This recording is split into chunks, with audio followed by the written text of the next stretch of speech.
Project Management for the Masses podcast, episode 10, Making Sense of Social Media in Project Management with Tony Adams. What? No. Shh. That is recording. Yeah. No. You can't play with the microphone right now. A little later, okay? Yeah. Project managers, have you ever felt like you should get that promotion or a better job? Start a business. Write that book. Have you ever felt you were made for more but didn't know where to start? Welcome to the PM for the Masses podcast with your host, Caesar Abaid. Learn from the experts. Think outside the box. Have a voice, network, and be extraordinary. PM for the Masses podcast. And hello once again. I'm so happy and excited to bring you this 10th episode of the PM for the Masses podcast. As you know, this project is really my baby. It's really my baby. And it's great to see it go through this milestone. Thank you for the amazing support and encouragement you have given me in the short few weeks since the show launched. I mean, it was just first week of July that it launched. So thank you. Again, my name is Caesar Abaid, your host, and this is the podcast about project management and project managers. So what do you say we get started and be entertained, educated, and inspired? I'm ready. Today, I have the incendiary Tony Adams, and we will have a great little chat on social media and where it's taking project managers. Try to make sense of it all. It's a brave new world out there, and who better than an Australian to take with you as you chart new territory. Now, this is a topic that I expect to come up over and over again here on the show. And what I really liked about my conversation with Tony, besides Tony, he's awesome, is that we tried to ask the first necessary question, I believe, in this discussion, which is, what is social media? But really, more specifically, what is social media in a project environment, right? So if when I say social media, you're thinking Twitter and Facebook, you might be surprised by our conversation. And after my interview with Tony, I will talk about the first PM for the Masses webinar, or as I called, PM for the Masses Success webinar that's coming up. And I'm really excited about that. And I'll also tell you about an exciting award that I've been nominated to that I need your help to win, okay? So please stay tuned after my conversation with Tony Adams, and I'll tell you all about those things. Special guest coming up next. PMforthemasses.com. PMforthemasses.com. Tony Adams, PMP, is a freelance project leadership consultant, writer, and speaker based in Melbourne, Australia. Tony has been a PM professional for 18 years and has worked with large corporations across Australia, Fiji, Jordan, and American Samoa. His blog, TonyAdamsPM.com, focuses on the importance of communication in project management, the value that we can get from forming dynamic, authentic relationships with our teams and stakeholders. And Tony is speaking to me from Melbourne today, or actually tomorrow. Good morning, Tony. How are you? Hi, Caesar. I'm well. Yourself? Good. It is morning, right? For you? Yes. It's 11 a.m. on Friday here, which makes it at about 10 p.m., 9 p.m. Thursday for you. So yeah. I should say good evening to you. Good morning to me.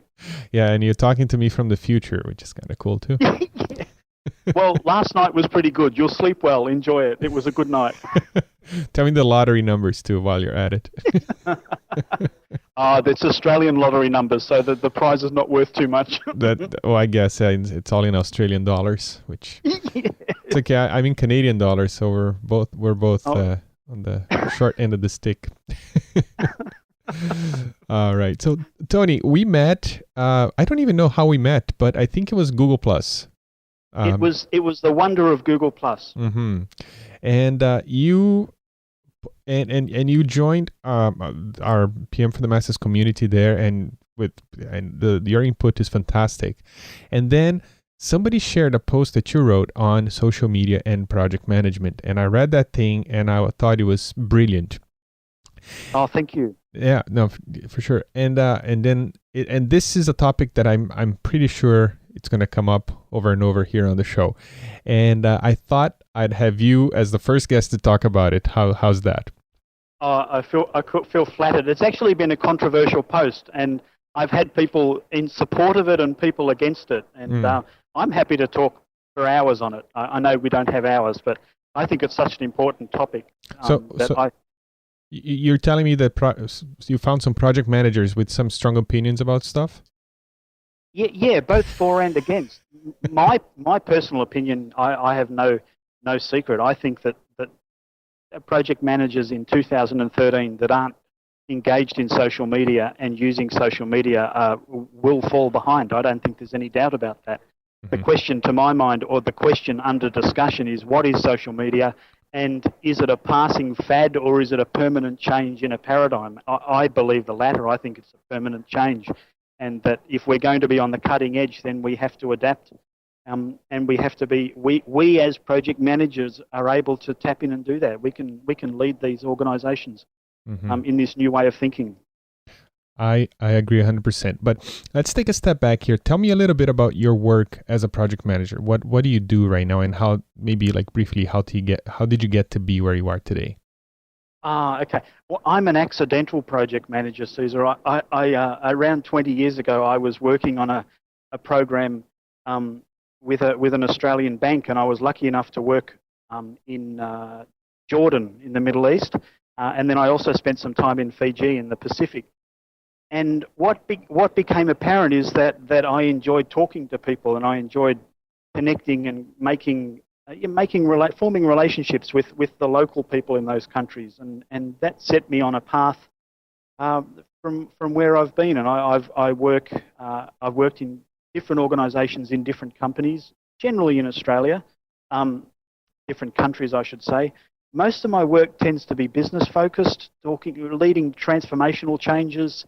I've worked in different industries and so on, but my focus is overwhelmingly on communication and leading transformational type changes. Some technical work, but mostly business facing. Okay, and that explains your interest in social media and all the shifts that you've been seeing, right, in how we communicate. Yeah. What I see. If you cast your mind back 10 years ago, we worked in a paper-based type decision. Agile was emerging, but a waterfall was the way of thinking, and we did long 50-page business cases, and then we did a risk analysis, and then we did this, and then we did that. The lead times to start producing outcomes were long. I just think that now we're starting to see clients who can jump on board and they can find a supplier across the world on a social media site, and they can engage with them and negotiate online in real time. They then expect that real-time responsive creative thinking when they engage project teams, and they want early results and early benefits for their investment and so on. I think that's the permanent change in thinking. Social media is leading these companies to change their expectations around how they want to see returns on their investment, how they want to see changes delivered. I think that's the challenge for us. And Tony, I don't know if I'm younger than you or not, but I kind of came to age as a professional, in the last, let's say, 10 years, 15 years. And we're both early 20s then. Yeah, I don't want you to date yourself, but and after all, you are ahead of me, at least in time, time zones. I'm only a day older than you. Just a day older, that's it. But to me, the way that I handle things at work, and it seems like it's always been this way. You need something done, you go online and you find like, for example, just today I got a request for a quote for a project in South America. We've done some work there in the past. Actually, we have a client right there right now, and with a few clicks, I found a supplier for my internet connection out in the middle of nowhere there in Brazil, and made contact with them, and within a few hours, I had a good plan for this project if we are to get it, but it hasn't always been like this, right? It hasn't. This is only an emerging way of thinking. I want to say in the last 10 years, and there will be people that will disagree about the length of time. The length of time is a semantic detail. This is only a contemporary way of thinking. And I think back to when I started 20 years ago, the internet barely existed, seriously, in the mid-90s or even the early 90s. It just wasn't on people's horizon. Everything was paper-based. We didn't use email broadly. We used fax machines, for God's sake. We just thought in a linear waterfall-type fashion because we didn't have the technology to help drive the processes, to help shape expectations around how we engaged. I listened to you just then, and the expectations of your new supplier, this person that you've engaged with, their expectations are now short and sharp and real-time and personal. They want a personal relationship with you now. Mm-hmm. And they expect that when you deliver to them that you're going to deliver in that fashion because that's the connection that they've formed with you. And to me, I think that's really exciting. I sit and listen to you and I just think this is fabulous. I love it. And now I think that for the generation that's joining the marketplace now and in the next few years, this is second nature, right? But as they do join the workforce, they're joining these organizations that are using standard operating procedures from the 1980s and 1990s. And do you think what do you think about this disconnect there between the people with the gray hair in suits, and the millennials and even the generation X's? Like I think I'm generation Y. I don't even know what I am. X, I guess. I myself feel a little bit of a disconnect sometimes with some of the very experienced, super competent project managers that are out there. What do you make of that? I want to answer that in two ways. I want to come back and challenge why you feel disconnected or why you feel that disconnect. But I'll come to that. In my mind, this is the opportunity. This is why project managers today have a real opportunity to lead the responses. And what I mean is this, that you're right. This is second nature for people that are practicing the profession now or coming into the profession, because this is the landscape that we all, social media is ubiquitous. We understand that. This is the way we connect with people. It's the way you and I met and started conversing. But the organisations are inherently conservative in their structure, aren't they? They're risk-based and they focus on return on investment, structure and process and all this sort of stuff. The challenge is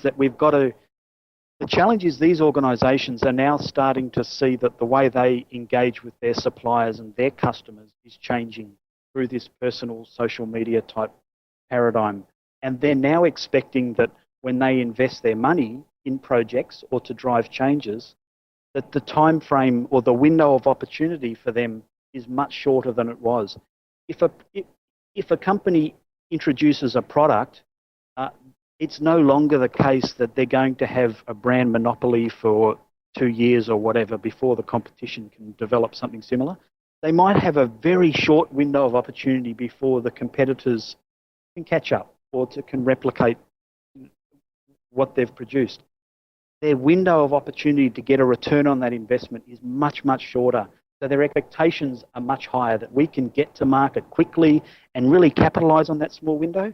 I think project managers that have come up in this environment, if they can think like that, then they can really lead some of that conversation and try and drive innovative or new practices or new ways of engaging. But I want to come back now to why do you feel the disconnect with some of the super project managers that you mentioned? Well, that intrigues me as well. Well, here's one thing I struggle with, and I think I'm not the only one, because with this culture of Twitter and that is really fast paced, I think the tendency is to how can I put this? I feel sometimes that I have a hard time going deep into something because everything is so shallow, right? 140 characters, right? And I think that this is I fear that maybe, and well, step back a little bit. I think that one of the main qualities of the project manager is the ability to deal with complexity, right? And break things down and do research and go deep into the issues and find solutions. And I believe that this new generation, that I think I'm at the tail end of it or the beginning of it, I don't know which end, but I'm in my mid-30s, right? I feel like we have sometimes a hard time focusing. And I think that's the disconnect. I feel like sometimes, when like when you meet somebody from another generation that is competent, they seem to be deeper but narrower, right? We're on the other hand, the newer generation is all over the place on all these platforms and communicating. Not just 90% of the time, but 110% of the time, even when they shouldn't be communicating. But it's more shallow. You understand? You know what I'm trying to say here? I do. I disagree. Look, I know why you think like that, but I'm not quite sure. I want to try and open up your view a little bit. Okay. It comes down to what your definition of social media is, because you mentioned Twitter, and Twitter's like the Wild West. It's the untamed frontier where we have to distill our thoughts into 140 characters. Right. And Twitter's public. We understand all those issues. I'm going to challenge you this way. I think social media is not just Twitter and Facebook and Instagram. Social media is any online collaboration tool. The team that I'm leading at the moment, we're using a cloud-based agile product called Jira. And it allows us to do online collaboration and to track progress of stories and so on. This is social media, a SharePoint site, a wiki where your team's collaborating across different locations. Social media is more than just sending status updates. It's about giving you a forum where you can break down that complexity and break down the issues into manageable chunks quickly, and you can bring people together to help deal with that complexity quickly and creatively. It doesn't take away from the need for a project manager to understand detail and to be able to break things down. But it's a way of thinking which says we can get all the right people together and they can collaborate much quicker. To me, that's social media. It's far wider than the ubiquitous Facebook, Twitter type thing. I'll prattle on for hours. Don't get me started.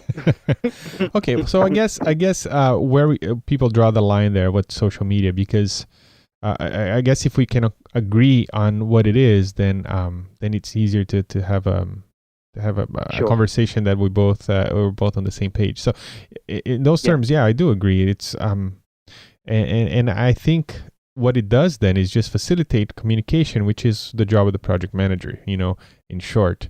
And as such is really valuable because now it's so easy to communicate. Sometimes it's hard not to. Yeah, I'll give you a really quick example. I've come into a new environment here where there's a track record of very poor communication, and the previous vendors were asked to leave because their engagement was very poor. One of the first things we did is we set up a go-to meeting, and we held a town hall, an an all-hands type discussion. We set up a go-to meeting. We sent the link out to everybody in the company, and we said, if you're interested, jump onto this link, and we're going to talk. We're going to open the floor up for 45 minutes, and you can ask any questions you like, and you can see us and connect with us. And, we had 50 people dial in, and we had a fabulous conversation, and we had commitments from people to get involved and help. That's social media. That providing a platform so that people can connect with you, whether they're your customers or stakeholders or partners or whatever, quickly and personally, and create a personal relationship. To me, that's the essence of social media. That's where the value comes in. Mm-hmm. Okay, and how is this different from, let's say, a teleconference? Because teleconference is okay. You can talk to someone on the phone. But what social media does is it allows you to create a personal relationship because it's visual. Perhaps you can see someone. But more importantly to me, you can respond quicker. You can collaborate, whether it's building a document or sharing an idea or brainstorming something. the essence of social media is that it's a collaborative way of thinking and allows people to create personal relationships. And to me, the visual is far more important. Telephone call, teleconference is convenient, but you miss the nuances in people's faces and movements and the body language. If you can see that over a telepresence, a video type conference, then you're far better off. Okay, very good. So where do you see this all going? What do you predict is going to happen? Because as you yourself realize after you publishing that blog post, this is controversial. So people might have a hard time bringing this idea into organizations. So what do you think is going to happen? I think the idea is here to stay, because I don't think the technology is going to regress or go backwards at any stage. We're always going to have social media applications to connect with each other from here on. What that means to me is that I don't think the way we connect with our suppliers and our customers is going to get any shorter, if you know what I mean. Like, we're not going to go back to the old-fashioned telephone and fax type arrangements. This, to me, is a permanent way of thinking now. And we will, to me, we have issues around cloud, use of cloud-based applications and data privacy and security and so on. I think those will become mainstream discussions. And I think that as they progress, then I think that large corporations, through repeated small initiatives, small project teams, small demonstrations, will gradually start to accept these as more mainstream ways of doing business.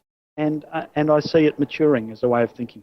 I also see us starting to do more academic studies as the paradigm, the way of thinking becomes more mainstream. I see that developing interest in proper, rigorous scientific studies around how communicating in this way, how does it influence project success, or how does it influence return on investment or speed to market, those sort of things. I see that gradually evolving, and once you start doing that, then you're seriously mainstream once you've got academic studies underway. So I don't see the technology disappearing. I see the thinking around how to use the technology progressively maturing and becoming more mainstream. What about the role of the project manager? Do you feel like maybe some people fear this change because of they might lose some of the control over the communication within the project context? Cesar, I think that's a fabulous question. I really do. I think that, and this is why I said earlier that I've had some controversial responses to that particular post. The controversy arises because some project managers feel threat, and because you're quite right, they feel that they're going to lose control of the communication or lose control of discussions and so on. I turn it around and think that that sort of thinking, to my mind, comes from the old paradigm, which says that we manage, the three drivers: scope, schedule, and budget. But I've often thought, though, that communication or engagement should be another fundamental measure of our project success. And I think that this is a real opportunity for us to start having those sort of discussions and to be thinking, when we talk about project success, if we've got to measure how successfully we've engaged with our customers, in my mind, that's going to help drive changes, and that's going to help lead to more mainstream processes and project management practices. And then on we go. So I can see how some project managers are challenged, but I see it as a great opportunity, and I think that the more that we have these discussions, the more accepted and mainstream it will become, and then more people will adopt it, and on it goes.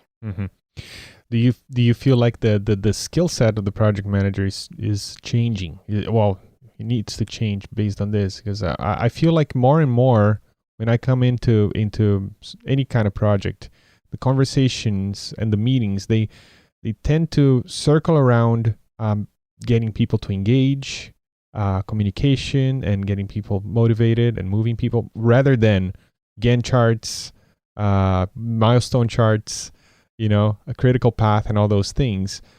I feel like there's a shift, and it's a significant one. It's really towards the soft skill set, which is always an issue to the project manager that comes from a technical background like myself. Do you Sure, think? yeah. What do you think about that?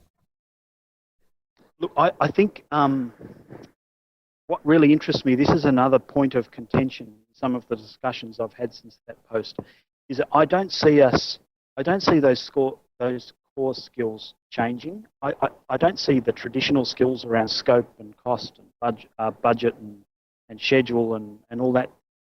That doesn't change. We still have to do those because that's our benchmarks around project delivery. But I see the emphasis or the move towards a greater emphasis on communication and stakeholder management. I just see the shift in emphasis rather than a replacement of skills. You look at PMBOK 5 that came out earlier this year. It's called out stakeholder management as a knowledge area, and I think that's really exciting because we haven't replaced any of those other knowledge areas. What we've done is said, you still need those skills, guys. You still need to focus on those areas, but you need to place an increasing priority on how you talk to your customers and how you engage with them. And I'm excited by that.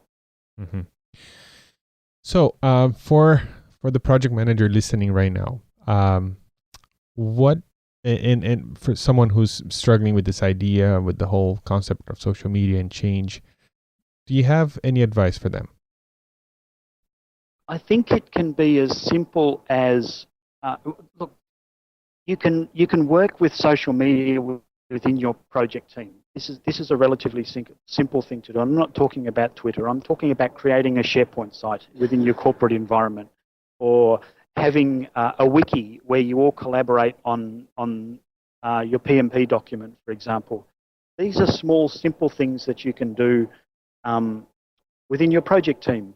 To get the corporation, to get the organisation to adopt social media as a way of operating takes a little bit more planning. There's a wonderful lady, Elizabeth Harron, who wrote a book, Social Media for Project Managers, and she talks about the need for us to work a plan with the company to help them understand how to use social media in your project environment. My advice is start small within the team. If your team's co-located, for example, use a virtual meeting service to get everyone online together. Use a virtual, if you can, use Google Docs, for example.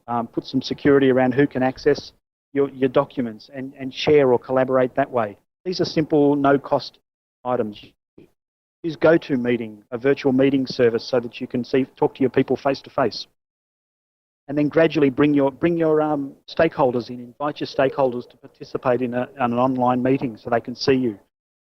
These are relatively simple things to do. Mm-hmm. Very good.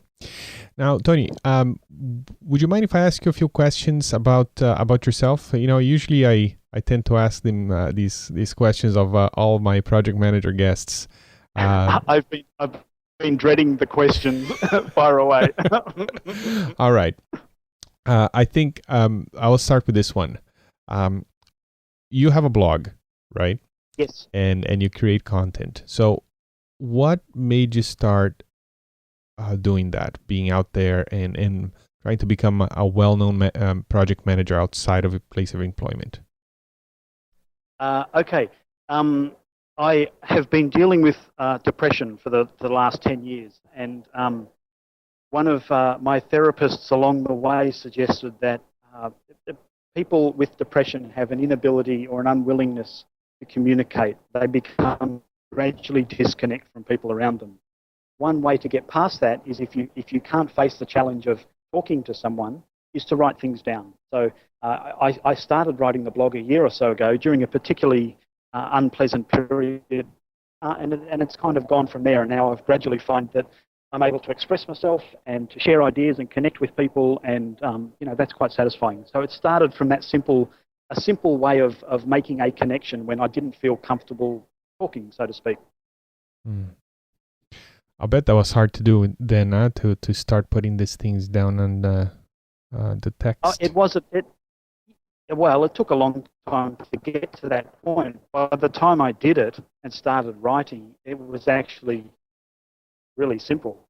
It's just I was writing for myself as much as anything, and then gradually, as you become comfortable with yourself and how you're writing and how you're speaking, then you find other people are drawn to what you're saying, and then now it's taken on a life of its own.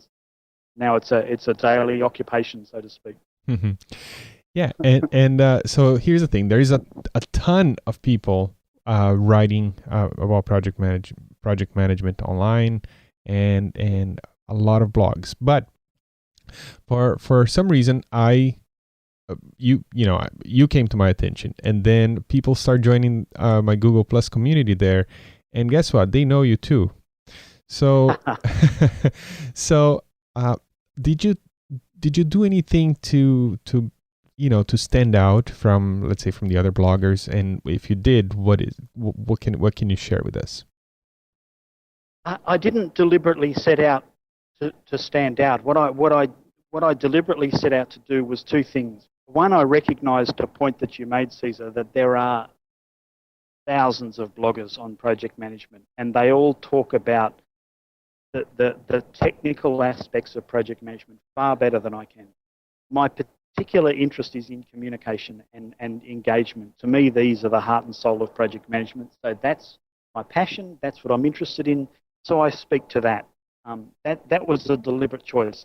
The second thing is to have an authentic voice. So I'm very conscious about speaking authentically.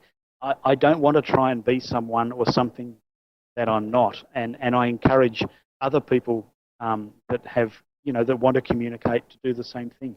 Find the thing that you're passionate in. Find the thing that really presses your button and speak to that, but speak in your own voice. And you'll find that people will respond to that. People can spot a fake pretty quickly. So, don't set out to be a fake. Just set out to do, what you really want to do. And you'll find your own voice pretty quickly. I couldn't agree more. It's like I'm nodding my head here as I hear you. But Caesar, you do the same thing. That anyone that's interested, jump on and look at Caesar on Google Plus, and you'll see this is, Caesar's the living embodiment of speaking. Oh, I'm glad. Thank you. You live and breathe it, brother. So. Very good. Yeah, thanks. No, that really resonates with me, and especially when you said that there is a lot of bloggers speaking about the technical side of things and how that doesn't interest you as much. And I'll be honest with you, I'm with you here. I like talking about this kind of stuff that we're talking about right now more than the best way to all those technical things, the PMBOK talk, right? I don't want to trivialize the PMBOK talk, right, because it's fundamental to how we deliver, and I'm very interested in it, and I live and breathe it every day. I just don't want to talk about it because I don't think I have anything else to add over and above the other experts that write about it far better than I'm not going to try and copy someone else or write something where I just don't feel that I have something to add. So right, I leave it to the experts. Right, and not only that, but also within the profession, we have our own strengths on this or that area, and I think it makes sense to focus on what we're better at, and what we'd like to do, because we'll be more effective at doing it. Because sometimes things are hard, and for us to stick through with it, if it's pleasurable and it's something that energizes us, that's the recipe, I think, to keep going. Look at your construction podcast, for example. You speak about something that you're authentically interested in. People are going to respond to that. Right. Yeah, exactly. And my favorite thing in the construction industry is to talk to other construction professionals and tell me about that building, because there's always so many stories, and that's what I think I can bring to that industry, and that's why I do it, Look what you just said there, though. You didn't say, tell me about the schedule or what your milestones were or how you delivered. You said, tell me about that building. And what you're inviting those other people to do is to tell you their story or to express their story or how they're feeling about that building. And that's the communication and the connection. That's what I'm interested in. I'm not interested in what type of concrete or what sort of rendering or whatever it may be. I'm interested in, tell me about that building. How do you feel about it? Yeah. I think that's fabulous. Yeah, and I find that a lot of people usually they that's what they like to talk about too, but they don't think about the fact that they can, you know. So yeah. I've interviewed people in person, and when I start asking these questions, they kind of look up at me, and you can see the change in their faces, you know. Oh yeah, I'd like to talk about that building, what it means to me, you know. You know, every day I drive by it, and if I have somebody new in the car with me, I can point and say, you know, I was a part of the project, you know. And it's and it just comes out like that. It's pretty cool. It is very cool. But we digress a little bit. It's not about, but okay. So let's talk a little bit about productivity, because I like to talk about that as well. You do a lot of things. You have a lot of plates spinning. So what's your number one tool or technique that you use to stay on top of your projects that you manage for other people and your own projects? I want to be very pedantic just for a moment. And it comes back to something you interviewed Carl Pritchard a while ago, and I went to one of his seminars a couple of years ago, and I thoroughly enjoyed it. One of the things that he spoke about then and now was he keeps a couple of very simple tools, which I do as well: an online calendar and a scribble pad. Now, my scribble pad is virtual. I use Google Docs, and what that means is that I have access to my online calendar and my scribble pad wherever I go, 24/7, whatever location I am, anywhere around the world, I have access to my list, and I live and die by the list.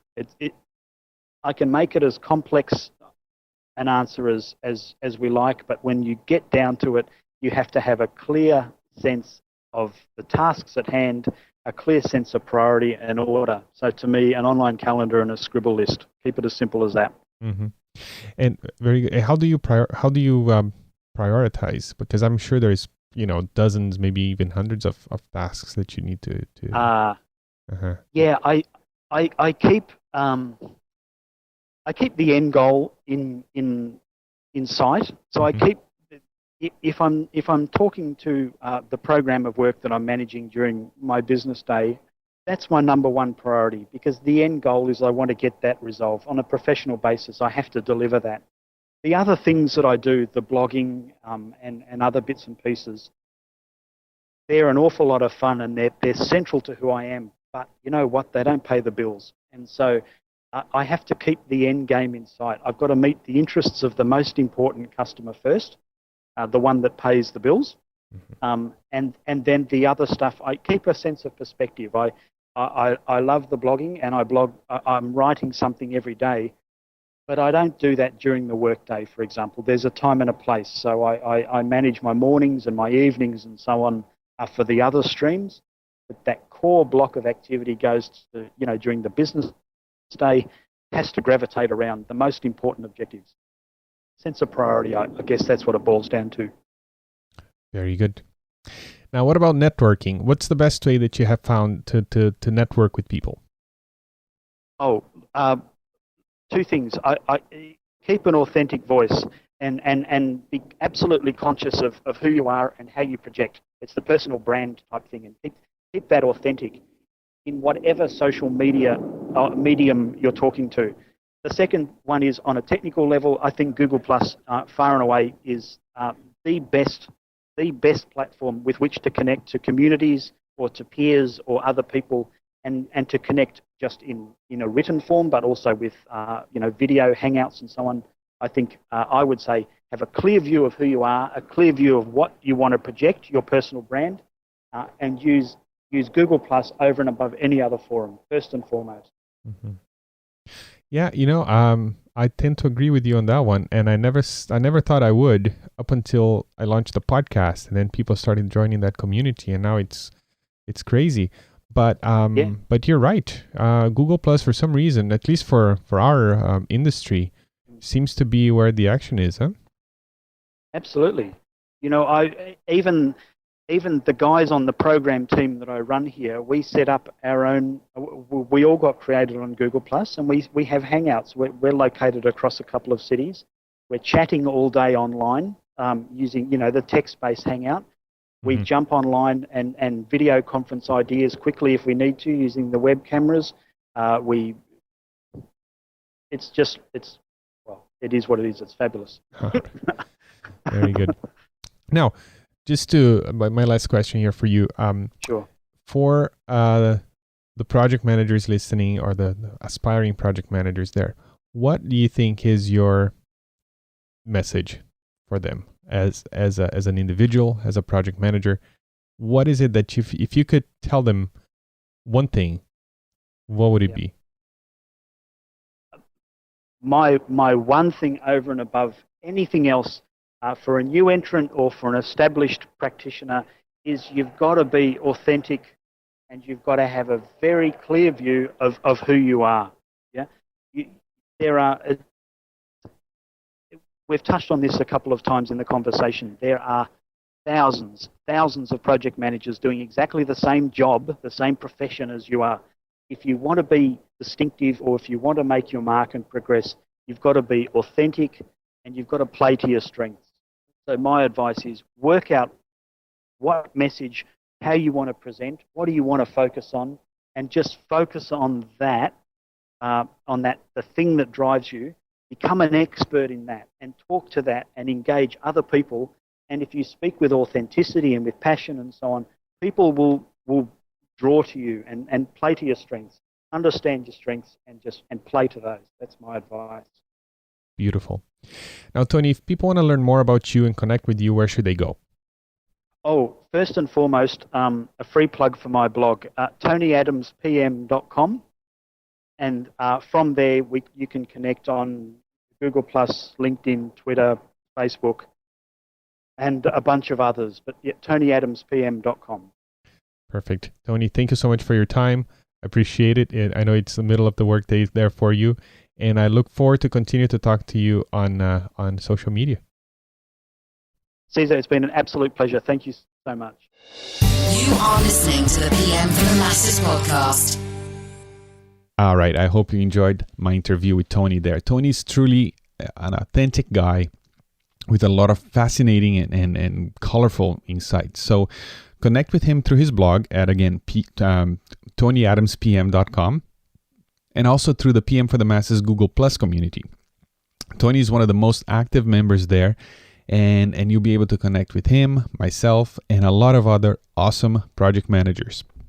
And to do that, you just simply go to pmforthemasses.com/Google.